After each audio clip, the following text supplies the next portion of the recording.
역대하 25장. 아마샤가 왕이 되었을 때 그는 25살이었다. 그는 예루살렘에서 29해 동안 다스렸다. 그의 어머니 여호아따는 예루살렘 사람이다. 그는 주님께서 보시기에 올바른 일을 하였으나 마음을 다하여 하지는 않았다. 왕권을 확고하게 장악한 뒤에 그는 부왕을 살해한 신하들을 처형하였으나 처형받은 신하의 자녀는 죽이지 않았으니 그것은 그가 모세의 책 곧 율법에 기록된 말씀을 따른 것이었다. 거기에는 아버지가 자녀 대신에 처형받아서는 안 되고 또 자녀가 아버지 대신에 처형받아서도 안 된다. 오직 각 사람은 자신이 지은 죄에 따라 처형받아야 한다 하고 말씀하신 주님의 명령이 있다.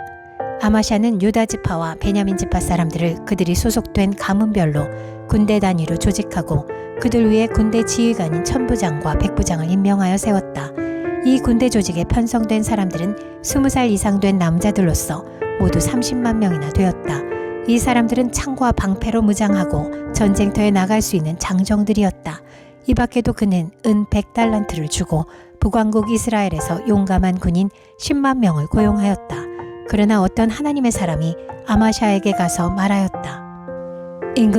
임금님께서는 이스라엘 군대를 데리고 가지 마십시오. 주님께서는 북왕국 이스라엘 곧 에브라임 자손과 함께 계시지 않으십니다. 그런데도 임금님께서 북이스라엘 군대를 데리고 출동하시거든 힘써 싸워보십시오. 하나님께서는 임금님이 대적들 앞에서 엎어지게 하실 것입니다.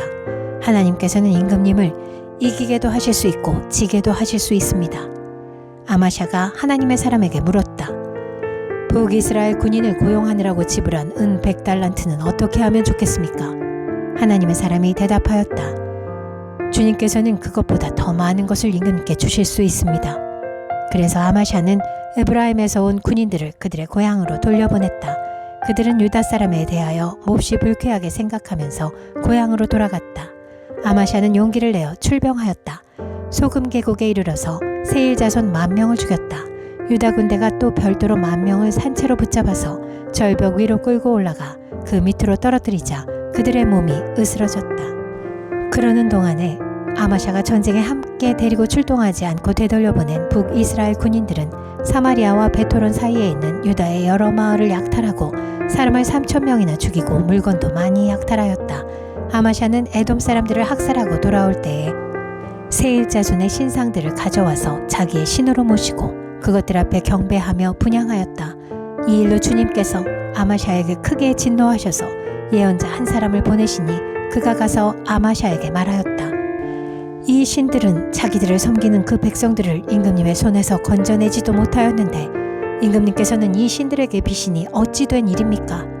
예언자가 이렇게 말머리를 꺼내는데 왕이 그의 말을 가로막으면서 우리가 언제 너를 왕의 고문으로 추대하였느냐? 맞아 죽지 않으려거든 그쳐라 하고 호통을 쳤다. 그러자 예언자는 이렇게 말하고 그쳤다. 임금님께서 나의 충고를 받지 않고 이렇게 하시는 것을 보니 하나님께서 임금님을 망하게 하시기로 결심하셨다는 것을 이제 알 것 같습니다. 유다왕 아마샤가 참모들과 함께 이스라엘에 대항할 모의를 하고 예후의 손자요 여호아하스의 아들인 이스라엘의 여호아사 왕에게 전령을 보내어서 서로 직접 만나 힘을 겨루어 보자고 제안하였다. 이스라엘의 여호아스 왕은 유다의 아마샤 왕에게 사람을 보내어서 회답하였다. 레바논의 가시나무가 레바논의 백향목에게 전가를 보내어서 백향목의 딸을 며느리로 달라고 청혼하는 것을 보고 레바논의 들짐승이 지나가다가 그 가시나무를 짓밟은 일이 있습니다. 당신은 에돔을 쳐부수었다는 것을 스스로 대견스럽게 여겨 자랑하면서 건방지게 우쭐대지만 차라리 당신 궁전에 그대로 머물러 있으면 별 탈이 없을 터인데 어찌하여 당신은 당신 자신과 유다를 함께 멸망시킬 화근을 스스로 불러들이고 있습니까? 그가 이렇게 말하여도 아마샤는 들으려 하지 않았다. 그러나 이것은 하나님께서 하신 일이다.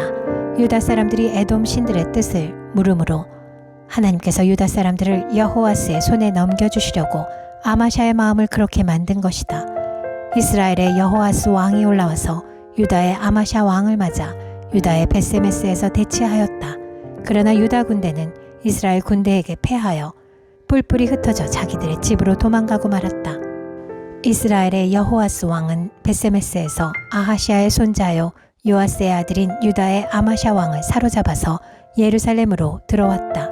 그는 예루살렘 성벽을 에브라임 문에서부터 성 모퉁이 문에 이르기까지 400자 길이의 성벽을 허물어 버렸다. 그는 또 하나님의 성전 안에서 오벳 에돔이 지키고 있는 모든 금과 은과 그릇들을 약탈하고 왕궁의 보물 창고를 약탈하고 사람까지 볼모로 잡아서 사마리아로 돌아갔다. 유다의 요아스의 아들 아마샤 왕은 이스라엘의 여호아하스의 아들 여호아스 왕이 죽은 뒤에도 15해를 더 살았다. 아마샤가 다스리던 기간에 일어난 다른 사건들은 처음부터 끝까지 유다와 이스라엘의 열왕기에 기록되어 있다. 아마샤가 주님을 따르다가 등지고 돌아선 뒤에 예루살렘에서 반란이 일어나자 아마샤는 라기스로 도망하였다. 그러나 반란을 일으킨 사람들은 라기스에까지 사람을 보내어 거기에서 그를 죽였고 그의 죽음을 말에 싣고 와서 그의 조상들과 함께 다윗성에 장사하였다. 역대하 26장. 유다의 온 백성은 우시야를 왕으로 삼아 그의 아버지 아마샤의 뒤를 잇게 하였다. 그가 왕이 되었을 때 그는 16살이었다. 아마샤 왕이 죽은 뒤에 우시야는 엘랏을 재건하여 유다에 귀속시켰다. 우시야가 왕이 되었을 때 그는 16살이었다. 그는 예루살렘에서 52해 동안 다스렸다. 그의 어머니 여골리아는 예루살렘 태생이다. 그는 자기의 아버지 아마샤가 한 모든 일을 본받아서 주님께서 보시기에 올바른 일을 하였다. 그의 곁에는 하나님을 경외하도록 가르쳐주는 스가랴가 있었는데 스가랴가 살아있는 동안 우시야는 하나님의 뜻을 찾았다. 그가 주님의 뜻을 찾는 동안은 하나님께서 그가 하는 일마다 잘되게 하여 주셨다.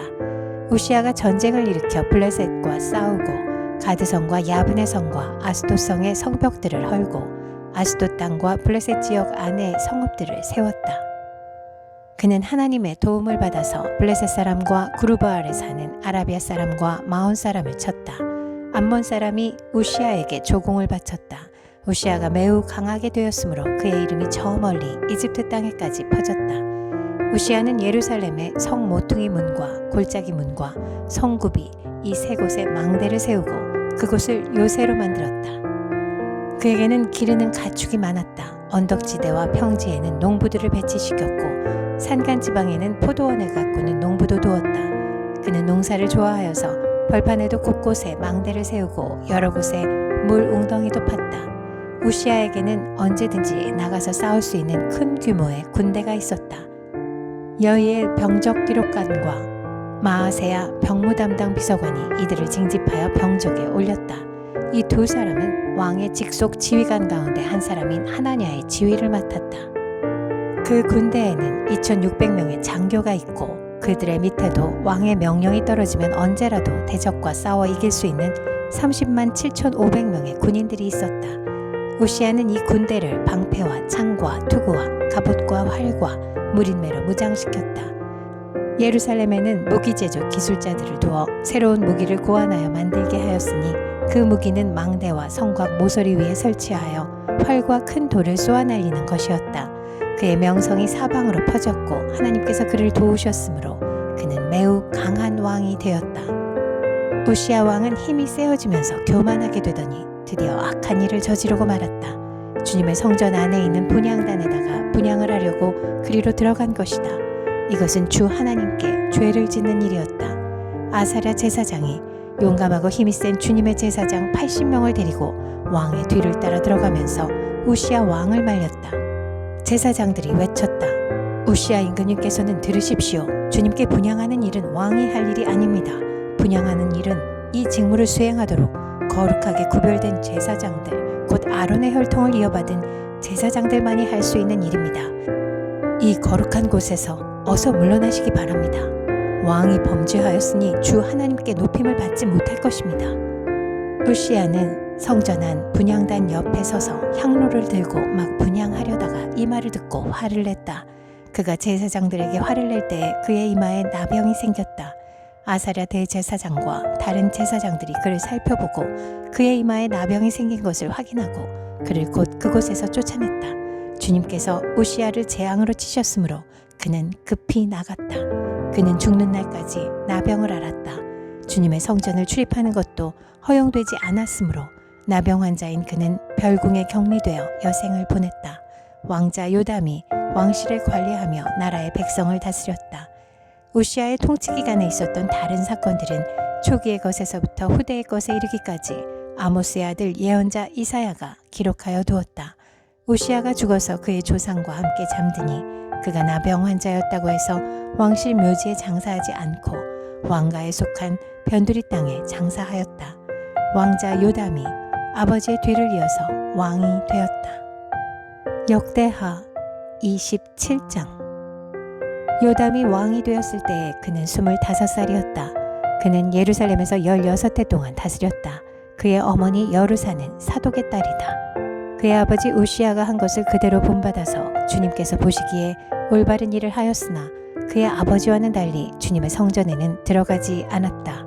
그러나 백성은 계속하여 악한 일을 저질렀다. 그는 주님의 성전에 북쪽문을 만들어 세웠고 오벨 성벽도 더 연장하여 쌓았다. 유다의 산간지방에는 성읍들을 건축하고 산림 지역에는 요새를 만들고 망대를 세웠다. 더욱이 그는 암몬 자손의 왕들과 싸워서 이겼다. 그 해에 암몬 자손은 은 100달란트와 밀 만석과 보리 만석을 조공으로 바쳤고 그 다음 해에도 또 3년째 되는 해에도 암몬 자손은 같은 양으로 조공을 바쳤다. 요담은 주 그의 하나님의 앞에서 바른 길을 걸으며 살았으므로 점점 강해졌다. 요담이 다스리던 기간에 생긴 다른 사건들, 그가 전쟁에 나가 싸운 것과 그의 행적들은 이스라엘과 유다 열왕기에 기록되어 있다. 그가 왕이 되었을 때에 그는 25살이었다. 그는 예루살렘에서 16해 동안 다스렸다. 요담이 죽어서 그의 조상과 함께 잠드니 다윗성에 장사하였다. 그의 아들 아하스가 그의 뒤를 이어 왕이 되었다.